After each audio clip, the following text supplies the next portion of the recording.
Another moment in black history. Here on the 12th day, I think it's the 12th. Let me see, is it the 12th? Yes. Here on the 12th day of Black History Month 2022. That's one small step for man, one giant leap for Zambia. The space race, you know, America versus the Soviets, good versus evil, democracy versus communism, all that fun stuff. But despite what you might believe, America and the USSR weren't the only two countries involved. Zambia was also in the space race. Meet Mukaka Nicoloso, a self-proclaimed Afronaut in Zambia in the 1960s. He opened the National Academy of Science, Space Research, and Philosophy in 1960 near Lusaka, a culty organization where he trained astronauts, or Afronauts if you prefer. His goal? The moon, and then Mars. The training consisted of swinging on swing sets and jumping up and down whilst clapping in synchronization and rolling down hills in barrels. According to himself, he's the one in the Cape, he had a really good rocket ship design, but he lacked fuel. Yes, this is the rocket launching site, and my rocket is just here. He even tested one of his rockets by launching it in a catapult. To solve said fuel problem, he approached both the United States and the USSR and offered them a deal. In exchange for fuel and technology, they would get his brilliant ideas, on the one condition that when they eventually did land on the moon, the Zambian flag would go up first. The plan was to launch his rocket, the Dikalu-1, containing a 17-year-old girl and 2 cats, and fly to the moon. Following this, convinced there was life on Mars, he would launch another rocket that would put Zambia on Mars, just days after launch on Zambia's first Independence Day on October 14, 1964.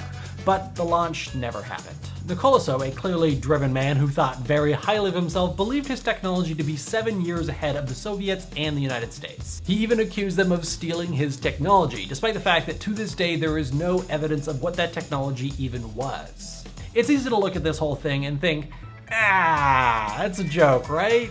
Well, it wasn't, unless he didn't share the punchline with anyone. Despite the ludicrous nature and execution of his endeavors, what he was doing was very inspirational. In a country that had just come to the end of a long struggle for independence, he showed them that they could not only walk independently, but they could run in a space race. Swish. The movement fizzled out after America put a man on the moon in 1969. Nicoloso wasn't the only man who thought he could outrun the big players in the space race. Meet Bob of the Bob space program. In 1974, former Aerojet Aerospace engineer and pioneer in rocketry Robert Truax assisted Evel Knievel with his jump across Snake Canyon atop the SkyCycle X2, a rocket which Truax himself designed. The stunt was a failure, but Knievel was keen on pursuing the next big thing: space! Truax told him that if he could round up $1 million, he could make Knievel the world's first private astronaut. Knievel gave him a meager $3,000 grant to get going, but soon would drop out of the project entirely. Truax believed that if you cut all the fat that NASA created, you could make a functional space shuttle for a much lower price tag. His ground rules for design were make it big, make it simple, make it reusable, don't push the state of the art, and don't make it more reliable than it has to be. The idea was to create a competing space shuttle to NASA that could be used for private space tourism. To build his so-called Vokes rocket, he salvaged old NASA parts. He purchased 4 $70,000 Vernier rockets for $25 a piece, a $25 million X-15 guiding system for $36, and instead of a $200,000 astronaut transport vehicle, he would use a station wagon. His mission control was also his rocket transporter, which was a Chevy van. The rocket, which was basically a pointed cylinder with a stool on top, had life support, which consisted of a tube leading outside for before and after flights, and during the 11-minute flight, the astronaut would breathe the cabin air. Altogether, the program would cost around $800,000 for a reusable space shuttle, compared to the $7.5 billion NASA sunk into Columbia. He put out applications for would-be astronauts that happened to have $100,000 laying around to donate to the project. He even appeared on The Tonight Show calling for volunteers, of which he got more than 3,500.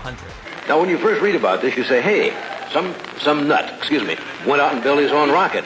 Unfortunately, after years of testing, the rocket never got a human off the ground, but his premonition of the need for private space exploration has now become a reality. But the US, USSR, Zambia, and Bob weren't the only ones in the space race. So was Lebanon. In 1960, physics and math professor Manouch Manouchian started the Hagasian College Rocket Society with no government support to start. They started with small forearm-sized rockets and gradually worked their way up the ladder. They even made their own propellant, as rocket fuel was impossible to come by in that part of the world. They built their own rockets with spare parts that they could find in metal shops, and the project was funded by whatever the students could chip in. In 1961, they successfully launched a multi-stage rocket, which got them some government funding, front page coverage, and in 1962, they officially named the movement the Lebanese Rocket Society. In 1963, they broke all of their own records when they launched the Cedar 4 90 miles or 140 kilometers skyward, making it very close to low Earth orbit. The final launch was in '66, and the program itself was canceled a year later following the events of the Six-Day War, after which the Lebanese government had pressure put on it by Western governments to halt all rocket activities. This backyard rocketry wasn't simply a product of the 60s and 70s, it's still happening today. Australia is the only OECD country not to have a dedicated space program. So Australian space enthusiasts have done the most logical thing possible. They made their own space effort. Stuart McAndrew is one of the apparently at least several Australians who have made their own space things to fill the gap left by the government. McAndrew's space thing is a microsatellite called a pocket cube, spelt with a Q, of course. Full-size commercial satellites weigh hundreds, sometimes even thousands of kilos, and cost millions of dollars to develop and launch. Microsatellites, however, cost much less to make and can be built for around $1,000, and they weigh much less, around 10 kilos or 22 pounds. McAndrew's pocket cube, however, weighs just 20 grams or 0.7 ounces. Unfortunately, he can't just throw it into space, so he'll need to hitch a $30,000 ride. But let's get back to Africa, this time a bit farther north in Uganda. Perhaps inspired by Nicola Sow's efforts in the 1960s, Chris Samba, the founder of the African Space Research Program, is currently working on a manned space shuttle called the African Skyhawk in his mother's backyard. The program is entirely funded by donations, and they hope to test fly the plane within the next 4 to 6 years. His plans for zero-gravity training involve a tunnel with a jet engine at one end, which he would, quote, throw a guy in, saying that he'll float in the same way he would in space. The plan is to fly the plane up to Earth's lower orbit, and then go from there. He sums up what you all probably are thinking by saying, at one point or another, every successful scientist has been called a madman. Again, it's really easy to laugh at the space shuttle, but we shouldn't. Regardless if they ever even get anywhere, they've inspired people to possibly become the next generation of astronauts, which is worth far more than just going to space again. It's especially interesting with the exponentially rising popularity of the spaceflight simulator Kerbal Space Program, a game praised for its realism, at least in terms of spaceflight simulation, that NASA engineers love. People are getting better and more informed about the intricacies of spaceflight at home, which is kind of the same as building a space shuttle in your mom's backyard, right?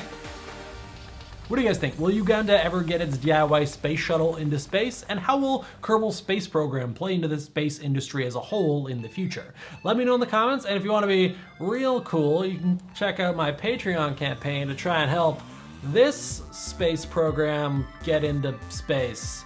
If space program is my YouTube channel in space is success. I'm really good at the metaphors. We did a Google Hangout last week just for Patreon people, and I thought only one person showed up, so we had a real intimate chat. But it turned out there was a lot of people there, and the chat just was broken, so our intimacy is now public. We tried to do a game thing, but my PSN was down, so I think I'm gonna switch to Steam. So if you have any games you wanna play with me on Steam, because I really only have Civilization and Cities Skylines. So if you wanna play something else, let me know what games you guys want in the comments, that I can get that going for next time. We'll do another Google Hangout in November, and a movie night. I'm still figuring that out for y'all movie people. Let me know what movies you want to watch, games you want to play. We'll figure it all out. Let me know in the comments, and if you haven't already, be sure to click right on my face to subscribe, or at least think about it. Remarkable.